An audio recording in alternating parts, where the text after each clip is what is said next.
Isabelle Taureau.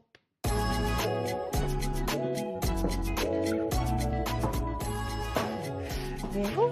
Bonjour. Et bienvenue. Donc, avant, le Human Beatbox était un festival. Maintenant, ce sont des concerts concentrés sur une soirée. Cela veut dire que ça ne fonctionnait pas ? Non, pas du tout. Ça veut simplement dire que, comme tous les projets qu'on mène à Zutik, c'est souvent par cycle.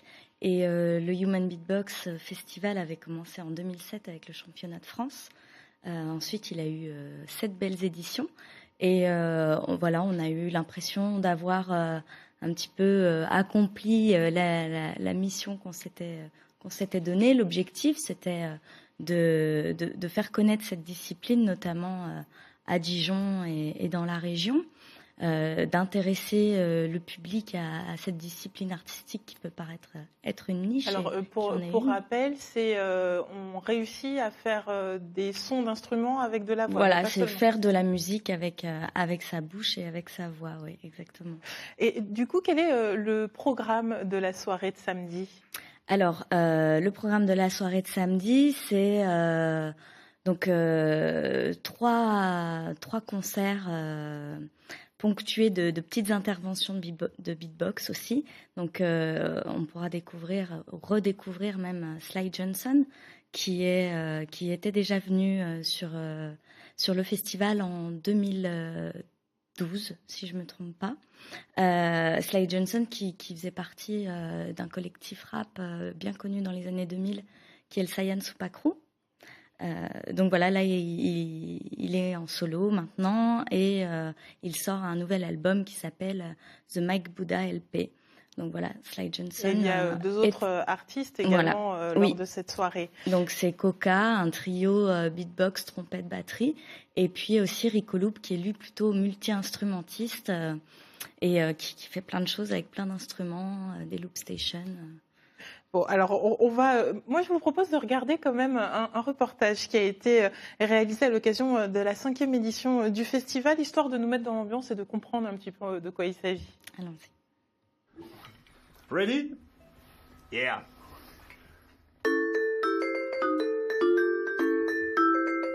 Au vibraphone, Norbert Lucarin, auteur-compositeur des musiques.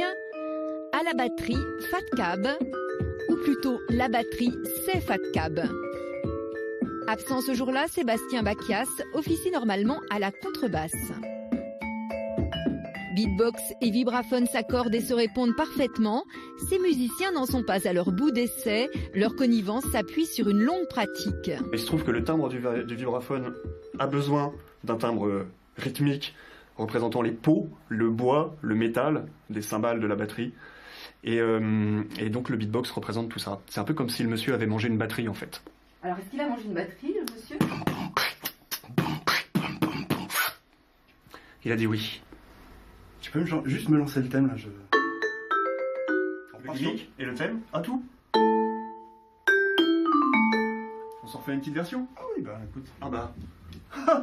Moi, ça a toujours été avec des groupes et toujours avec des instrumentistes, en tout cas le plus possible, parce que c'est vraiment quelque chose qui me parle. J'aime le contact de la scène, ça c'est une certitude, mais j'aime le contact de la scène avec des musiciens, avec des gens avec qui il va se passer quelque chose, avec qui on va être vraiment dans l'échange.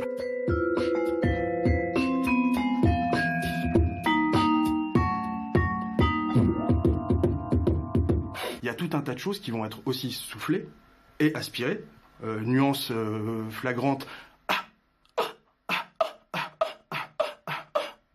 Donc il y a effectivement tout un système de respiration continue, de sons qui vont aider à respirer, de sons qui au contraire vont servir à mettre des effets, des petites subtilités dans le son. Enfin voilà, Il s'agit de tenir longtemps tout un morceau et tout un concert. Donc il faut très très bien gérer l'inspiration et l'expiration, parce que sinon soit on est suroxygéné, on tombe dans les pommes, soit on est sous-oxygéné et on tombe dans les pommes.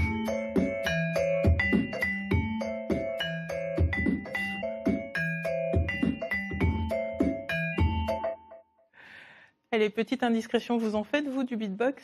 J'essaie. Tous les ans, quand vient le moment du festival, cette année de la soirée, j'essaie bien sûr. Il y a des femmes qui font du beatbox, parce que là, on voit surtout des hommes. Oui, il y a des femmes qui font du beatbox.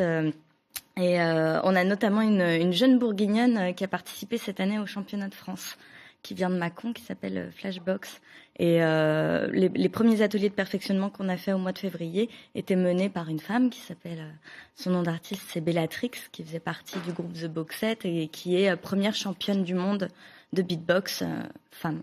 Oui, parce que en plus de la soirée de concert de samedi, vous proposez également des stages de perfectionnement en beatbox. Oui. Pour faire ces stages, je suppose qu'il faut d'abord être initié au beatbox.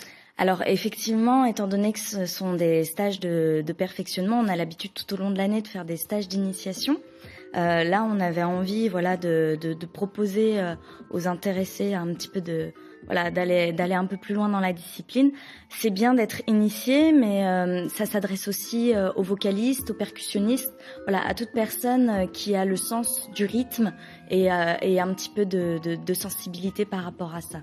Une dernière question, reste-t-il des places pour la soirée de samedi? Oui, bien sûr, il reste des places, donc vous pouvez les réserver sur le site internet de Zutik. Merci d'être venu nous présenter donc le Human Beatbox, Merci. donc samedi soir à la vapeur notamment. Oui.